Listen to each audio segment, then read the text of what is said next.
we resume our tale in age 778. 4 years have passed since the defeat of Super Buu, and everything is at peace. Gohan, as Earth's new guardian, is deep in meditation, honing his mind while all around him, the flames of the hyperbolic time chamber rage. Using his powers, Gohan is able to keep the flames from touching his skin, no matter how much they may long to add a new set of burns to his flesh, and mirror the scars that line his arms. However, this alone is not enough to tax Gohan, and so when he is sure he has his power under control, he transforms into Super Saiyan Rage and tells his companions to begin.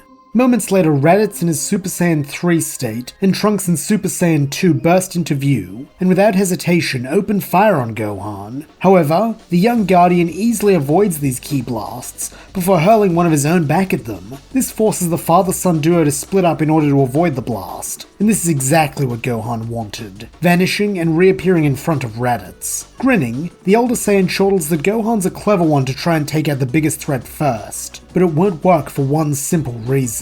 Swinging a punch at his uncle, Gohan asks what that reason is, and with a grin, Raditz replies that he's not the biggest threat anymore. He then grabs hold of Gohan's outstretched hand, spinning the young man round and trapping him in a full Nelson before yelling at Trunks to do it now.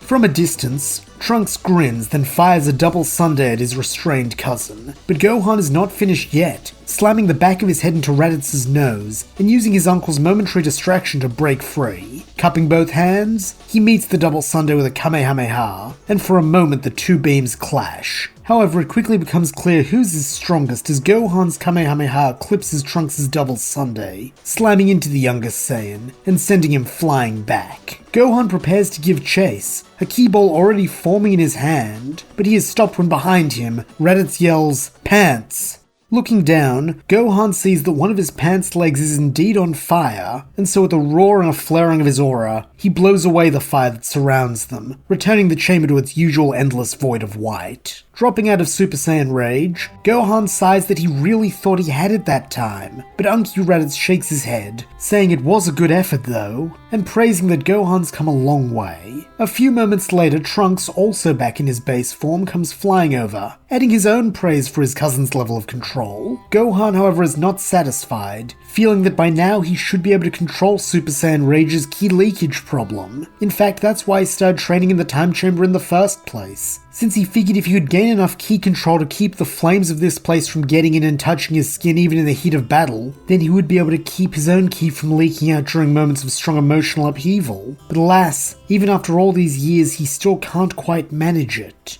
Raditz, having known Gohan since he was a small boy, can read all of this on his nephew's face, and so smiling throws an arm around him, telling the young man not to be so hard on himself. His power is unlike anyone else's, so everything he's doing is uncharted territory. Naturally, that'll mean things take a little longer to figure out, but when he achieves his goals, it'll be all the sweeter for it. Smiling a little sheepishly and wiping sweat from his brow, Gohan thanks his uncle, saying he's right, and expressing his gratitude to both him and Trunks for helping him train. With the cocky grin of youth, Trunks tells his cousin not to sweat it. After all, this is helping him get stronger too, and one of these days, he's gonna surpass his dad, Gohan, and even Uncle Kakarot. This mention of Goku brings the mood down a little, as Gohan reflects on what his father would do in this situation, but luckily he isn't given long to brood, as Raditz assures him that if Kakarot were here, he'd be incredibly proud of his son for how far he's come, not just with Super Saiyan Rage, but as a man. He then half-jokingly adds that speaking of rage, the three of them will be in for a truckload of it if they miss Bulma's birthday party. Gulping, Trunks asks if his father remembered to set an alarm so they wouldn't be late, and Raditz confidently replies that he did, pulling out a small handheld device. However, this confidence quickly turns to panic when he realizes the device short-circuited at some point during their sparring session, meaning they have no idea how long they've been in here. Fortunately, thanks to Mr. Popo completing the upgrades to the chamber Goku asked for so long ago, they do not have to fear being trapped, but perhaps such a fate would be preferable to facing Bulma's wrath if it turns out they are in fact late.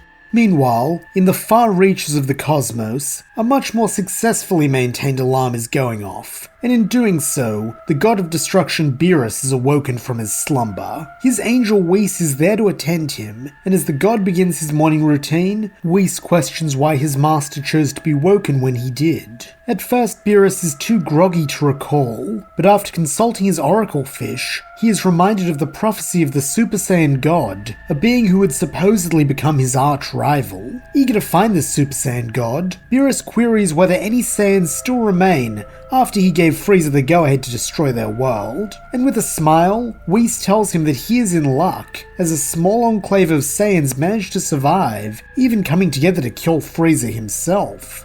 Beerus is floored by this news, having always considered Frieza to be the pinnacle of mortal power. However, Whis assures the god it is true, using his staff to show the Saiyan group attack during Frieza's first invasion. This somewhat dampens Beerus' shock, muttering that it took 4 of them to stand up to Frieza, but nonetheless, maybe one of them is his fabled Super Saiyan god. He then asks Whis if these 4 are still on Earth, but Whis shakes his head, saying the leader, a Saiyan named Goku, died during that fight, and now resides in the sacred world of the Kais. Prince Vegeta is similarly indisposed, though fortunately the other 2 are still on Earth. Not only this, but it seems at least one of the Saiyans were able to procreate with the native Earthlings, since there are currently 2 Half-Saiyans, a boy named Trunks and a young man named Gohan. In fact, this Gohan recently became Earth's protector deity, inheriting the role from Goku, meaning that in the loosest sense of the word, both of them are gods.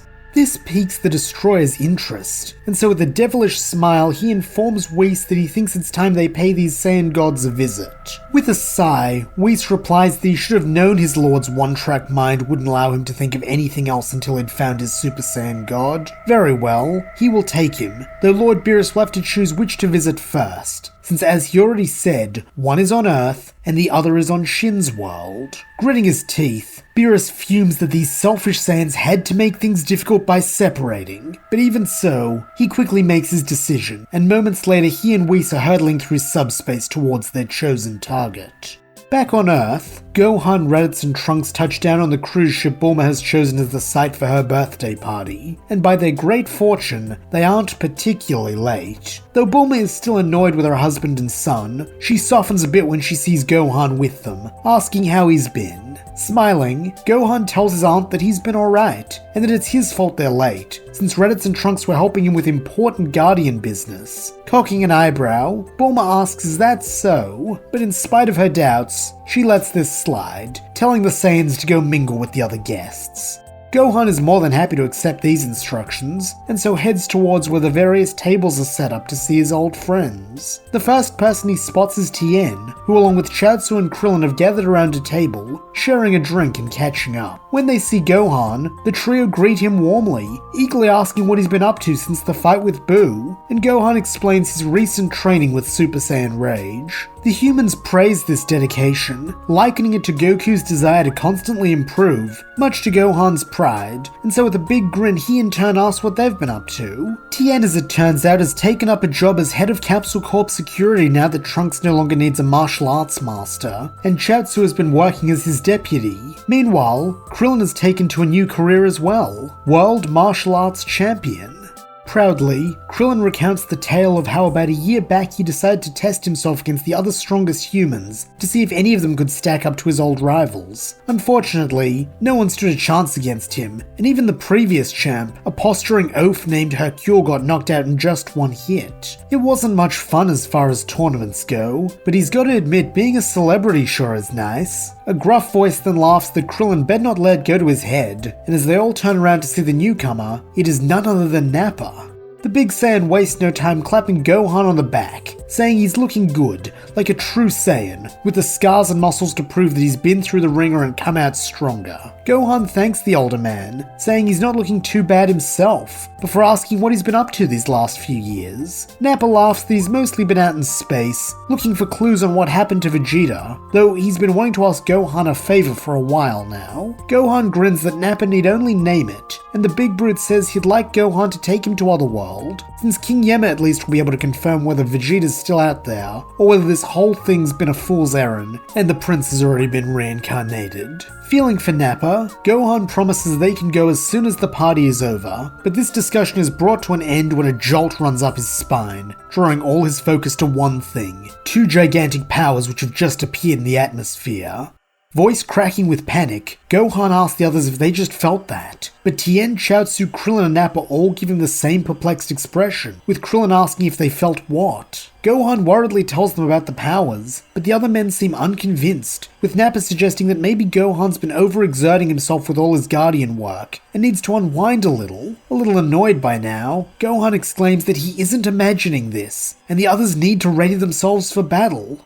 From above them, a gravelly voice sneers that it wouldn't do them much good, since from what he's feeling, none of them come close to the strength of a destroyer god. Beside him, a more foppish voice chides that while true, it's impolite to say such things, and as usual, his lord is missing the more important detail. One of these mortals sense their arrival, which they should not be able to do. Gruffly, the first speaker agrees, and the pair touch down softly on the deck of the ship. The gruff one is a purple cat man in blue parachute pants, while the fop is a tall and lean blue man with a staff and exquisitely coiffed white hair. Though our heroes do not know it, this is Beerus and Whis. Not wanting to waste any time, Beerus begins to ask about the Super Saiyan God, but his question is promptly cut off by Bulma, who barrels over to him, demanding to know who he thinks he is disrupting her birthday party like this. Giving her the attention one would an ant, Beerus looks instead to Whis, confirming that she is not Gohan, and when his attendant nods, raising a hand to Hakai her, as she is unimportant to his goal. However, before he can carry out this execution, a fist collides with his face, as Trunks, now in Super Saiyan 2 once again, bellows for the cat to keep his hands off his mum. Not even looking at the boy, Beerus slaps him away, and to everyone's shock and horror, he goes flying beyond the horizon in less than a second. Horrified silence falls, until moments later Trunks reappears from the opposite direction, having been sent around the entire span of the Earth by this offhand hit. Without missing a beat, Beerus catches the orbiting youth, and slams him headfirst into the deck, telling him to take this as a lesson about minding his manners and not to test his patience again. With a cry, Bulma and Raditz rush in to check on their son, while rather boredly, Beerus asks where was he? Before he can get an answer, however, Nappa speaks up, addressing the god by name. Looking over at him, Beerus' eyes narrow as if struggling to remember the bald bruiser for a moment, before realization strikes him, and he asks if he's correct that Nappa is Prince Vegeta's nursemaid. A little awkwardly, Nappa says that he's actually the prince's former bodyguard, but that doesn't matter right now. What matters is that he's sure he and his friends can help Lord Beerus find whatever it is he came here for, so there's no need to destroy anyone. He then tells the others not to do what Trunks just did, since their guest is none other than Lord Beerus, god of destruction and the most powerful person in the universe, known for wiping out whole planets if they displease him. This quickly changes everyone's tune, with Gohan remembering the reverence with which Shin and Kibito spoke of Beerus, and even Bulma swallowing her pride to obsequiously apologize for her previous rudeness, and welcome Lord Beerus to make full use of her party. Beerus grunts that this is more like it, but he's really only here for the Super Saiyan God. Whis, however, tells his master not to be so hasty, since it appears this Earthwoman has laid out a most impressive buffet. Eyes lighting up, Beerus grins that he loves buffet. Very well, he will allow Bulma and her family to live, assuming the buffet lives up to his expectations. Gulping, Bulma promises that it will, then in a low voice hisses to Raditz to go get Lord Beerus and his companions some plates. When the long-haired warrior returns with a pair of plates for Beerus and Whis, along with a glass of expensive champagne for each of them, the deity and his angel set to work piling their plates high with the choicest cuts of everything on offer. They even manage to each get a couple of pudding cups, and so satisfied with their haul, recline on a pair of deck chairs and begin to dig in. Trunks, having learned the value of discretion from his father, stays silent, despite his bruised ego, while everyone else watches on in wary silence, wondering what these intruders will do next. The answer, as it turns out, is to stretch out on their chairs and sunbathe, with Beerus musing that after a meal like that, he might be ready to settle down and have a cat nap on this chair for the next few years. However, with a slight clearing of his throat, Whis asks what about the Super Saiyan God? This wakes the destroyer up, and bolting to his feet, he declares that yes, first he will challenge the Super Saiyan God. He then orders whichever one of these Earthlings is Gohan to come face him. Not wanting to stoke the god's ire, Gohan steps up, humbly introducing himself and asking what he can do for Lord Beerus. With a slight smile, Beerus replies that he can answer a question for him. Is he a Super Saiyan God?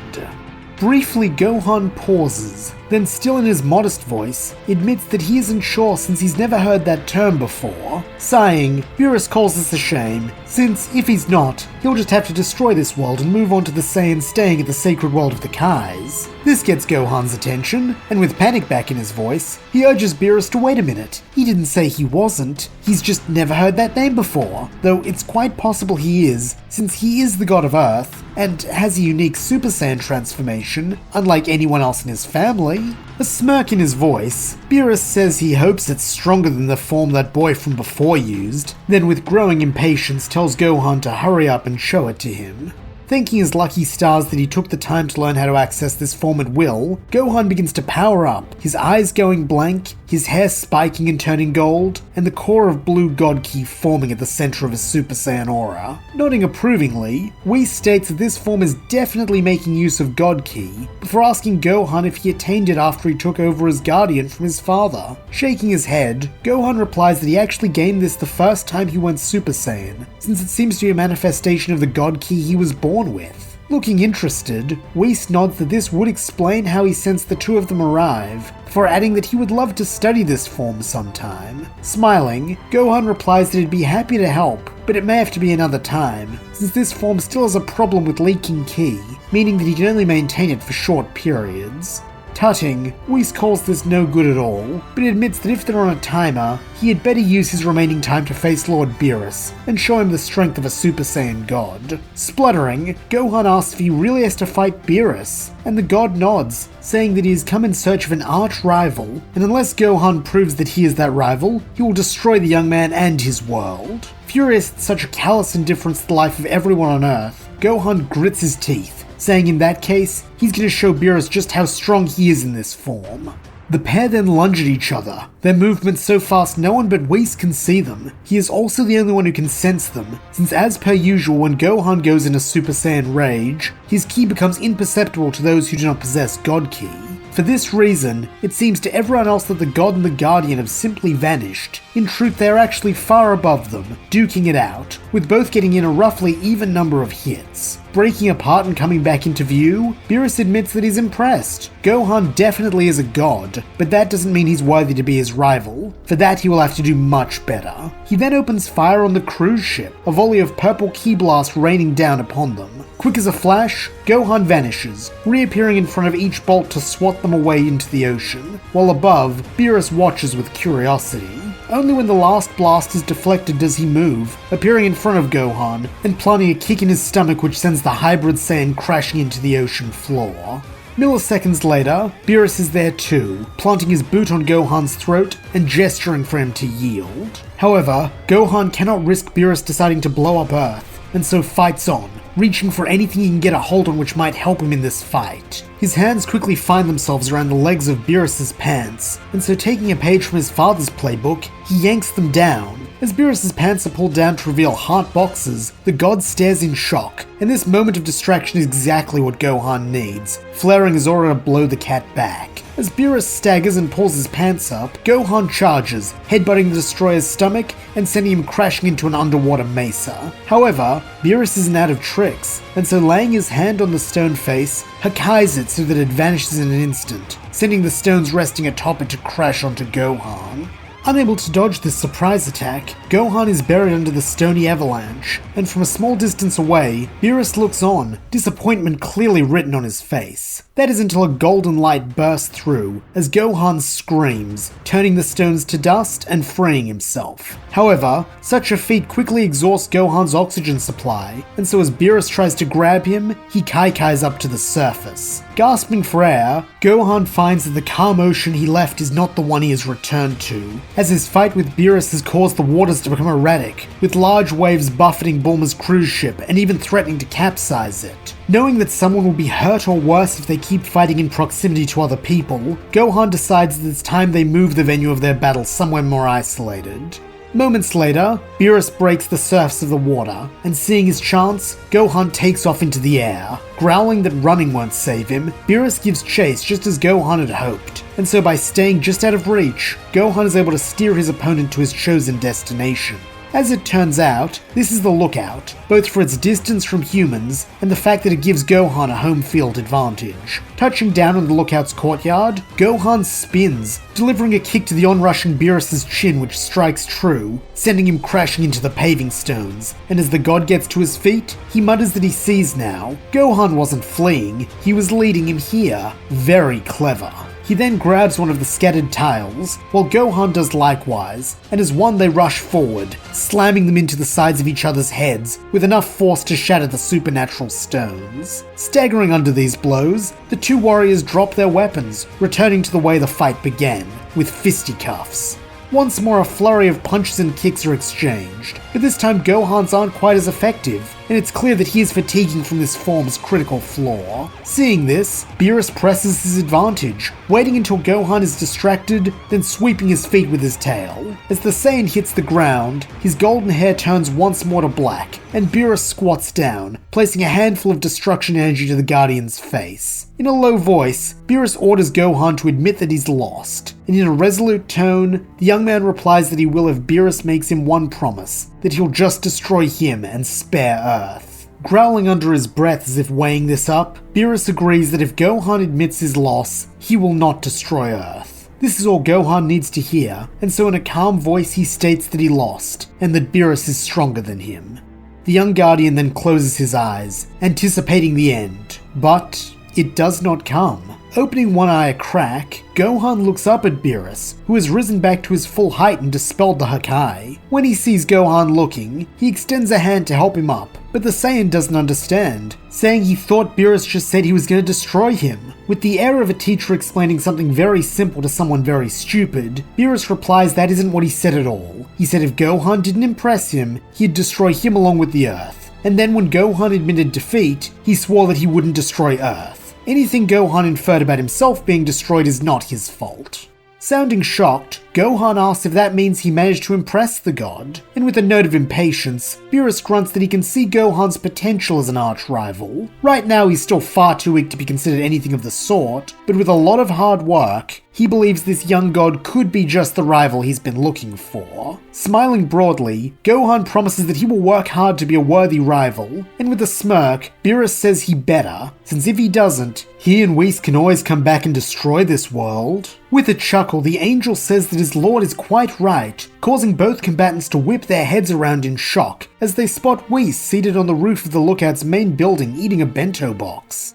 Angrily, Beerus demands to know if Whis has been gorging himself while he's been fighting, but the blue-skinned being laughingly tells his master not to get upset. He made sure to get him one of these boxes too, so the destroyer can enjoy himself when he's done. Grumbling, the god accepts this, snatching the proffered box from his attendant's hands and telling him he's ready to go home. Nodding, Whis stores his own bento box in his staff, then looks to Gohan, thanking him for entertaining Lord Beerus for the afternoon and promising to come back soon to check out his unique key for himself. Gohan smiles that he'd be happy to show him, and with that, Beerus and Whis vanish, leaving Gohan alone. Looking at where the destroyer and his attendant just were, the young Guardian reflects on what just happened. For better or worse, he has just taken his first step into a much larger world, and unless he keeps striving to grow stronger and master his power, he will soon come across a threat that he cannot defend Earth from. That is something he cannot allow to happen, meaning he must redouble his efforts, until his strength can rival that of a god of destruction. And that's where we'll leave things for now. Thank you so much for listening. I hope you enjoyed it, and if you did, please don't forget to like, subscribe, and leave your thoughts, suggestions, or screams of rage in the comments below.